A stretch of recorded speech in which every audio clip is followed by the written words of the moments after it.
Another day, another mini vlog.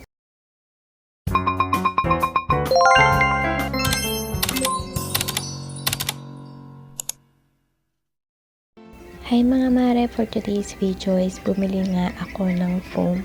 Kasi yung dating foam namin ay sobrang sakit na sa likod kung hihigaan. Hindi nga to Uratex mga mare, pero okay na, or yung tinatawag nilang class A. Naglinis nga lang ako dyan, nag-vacuum ako kasi ililipat ko dyan yung mga unan. Bedsheet na rin nga yung gagamitin ko kasi kapapalit nga lang yan. Aminin nyo mga mare, sobrang hirap maglaba. Tatanungin nyo nga mga mare kung bakit hindi pa Uratex ang nabili ko, ay simple lang ang sagot.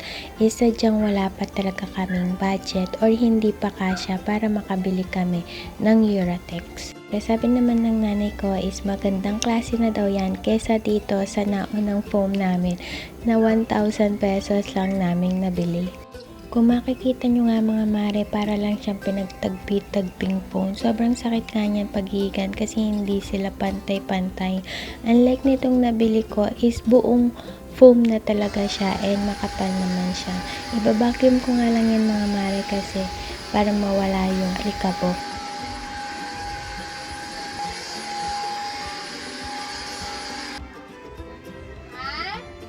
Ipapatong ko nga lang muna itong binili ko dito sa dati naming foam kasi hindi ko pa nga alam kung saan ko ilalagay itong luma naming foam. Kasi sobrang liit lang nga rin ng bahay, iniisip ko yung space na paglalagyan niya. Pagpasensyahan nyo na nga rin ang itsura ng aming kwarto mga mare. At ayan nga yung next na iniisip kong i-DIY makeover. Ayaw nga kasi namin pakialaman yung bahay kaya hanggang DIY makeover lang muna nga kami.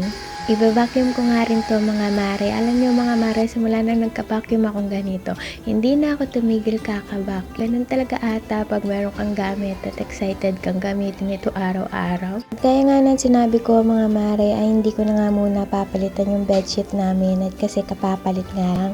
Queen size nga lang tong bedsheet namin at ipipilit ko na dyan mga mare dahil wala pa talaga kami bedsheet na pang king size. At ito na naman mga mare, for the vacuum na naman nga tayo. O siya, ito muna, pakinggan nyo muna yung sounds ng vacuum.